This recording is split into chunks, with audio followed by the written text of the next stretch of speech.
Hello viewers, welcome to foodie and Keith. Daily நம்ம என்னெல்லாமெல்லாம் சாப்பிட்டு நம்ம வயிறில் டம்ப் பண்ணுறோம், அதெல்லாம் டைஜஸ்ட் பண்ணுறதுக்கு நம்ம வயிறு ரொம்பவே சிரமப்படும். நம்ம வயிறுக்கும் உடம்புக்கும் நல்லது செய்கிற மாதிரி இன்றைக்கி நம்ம ஒரு மருந்து குழம்பு பார்க்க போகிறோம். இது எங்கள் வீட்டில் இருக்க தூதுவளை செடி. தூதுவளை இலை கிடைக்காதவங்க நாட்டு மருந்து கடையில் போய் பொடியாக வாங்கிக்கோங்க. இதில் முள் இருக்கும், ஸோ நீங்கள் பார்த்து கட் பண்ணணும். இந்த இலையில் துவையல் அரைச்சி சாப்பிட்டா கூட ரொம்பவே டேஸ்ட்டாக இருக்கும். புதினா கொத்தமல்லி துவையல் மாதிரி இதையும் அரைக்கலாம்.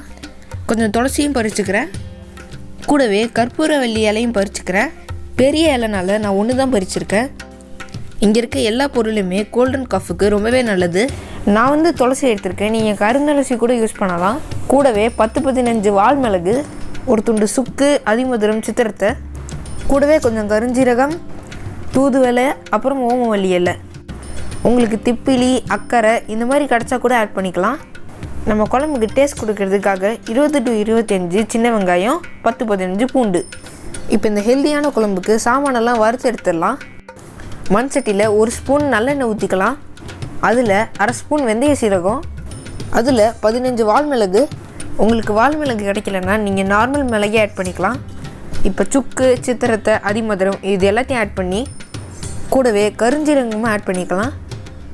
இப்போ நம்ம பறித்து கழுவி வச்ச தூதுவளை முள்ளை எடுத்துகிட்டு ஆட் பண்ணிக்கோங்க. முள்ளோடு இருந்தால் கூட பரவாயில்லைங்க, அது வதங்கிடும். இப்போ கற்பூரவல்லி இலையை பிச்சு போட்டுக்கிறேன். இப்போ துளசி இலையும் சேர்த்துடலாம். இதில் 4 சின்ன வெங்காயம், அப்புறம் பூண்டு, இது எல்லாத்தையும் சேர்த்து நல்லா வதக்கிக்கோங்க. குழம்புக்கு கலர் கொடுக்கறதுக்காக 4 காஷ்மீர் ரெட் சில்லி ஆட் பண்ணிக்கிறேன். கூடவே 1 ஸ்பூன் தனியாவும் ஆட் பண்ணிக்கலாம். கொஞ்சமாக கல் உப்பு. இப்போ இது எல்லாத்தையும் வாசனை வர்ற வரைக்கும் நல்லா வதக்கிக்கலாம்.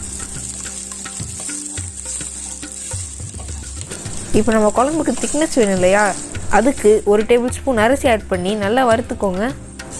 அரிசி சேர்த்து வறுத்து அரைக்கும் போது நம்ம குழம்புக்கு நேச்சுரலாகவே ஒரு திக்னஸ் வந்துடும். இப்போ இது நல்லா வறுத்தாச்சு. இது கூடவே 1 கொத்து கருவேப்பிலையை ஆட் பண்ணி நல்லா வறுத்துக்கோங்க.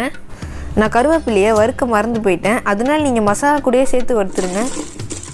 இப்போ இது நல்லா ஆற வச்சிடலாம். இப்போ இது ஆறினதும் தண்ணியை ஊற்றாமல் மிக்ஸி ஜாரில் அரைச்சிருங்க. இந்த மாதிரி அரைச்சதுக்கப்புறமா தண்ணி ஊற்றி நல்லா மையாக அரைச்சி எடுத்துக்கலாம். இப்போ இந்த குழம்புக்கான பேஸ் ரெடி. இந்த குழம்பு சும்மா சட்டுன்னு நீங்கள் வச்சிடலாம்.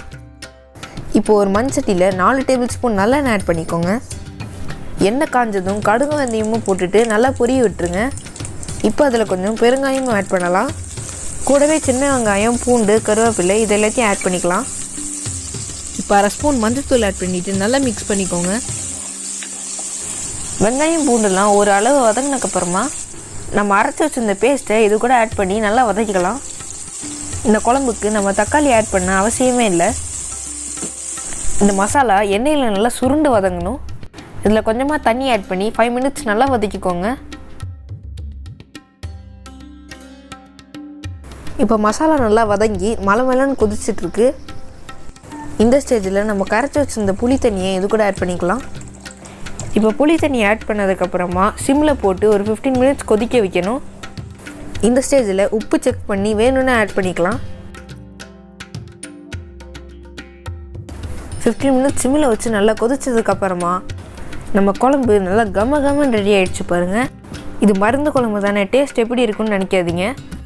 இதோட டேஸ்ட்டு வேறு லெவலில் இருக்குங்க. மறக்காமல் உங்கள் வீட்டில் ட்ரை பண்ணி பாருங்கள்.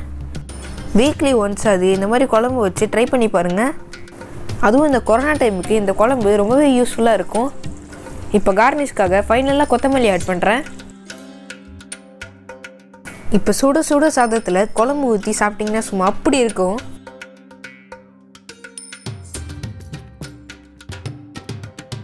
இந்த குழம்புக்கு தொட்டுக்க ஒரு கொத்தமல்லி துவையல், பருப்பு போட்ட கேபேஜ் கூட்டு, தாளிச்ச சில்லுன்னு ஒரு மோர், கூடவே சுட்ட அப்பளம், அப்புறம் என்னங்க சாப்பாடு சும்மா அமிர்தமாக இருக்கும். Thanks for watching. Please like, share and subscribe to Foodie and Keith. Bye!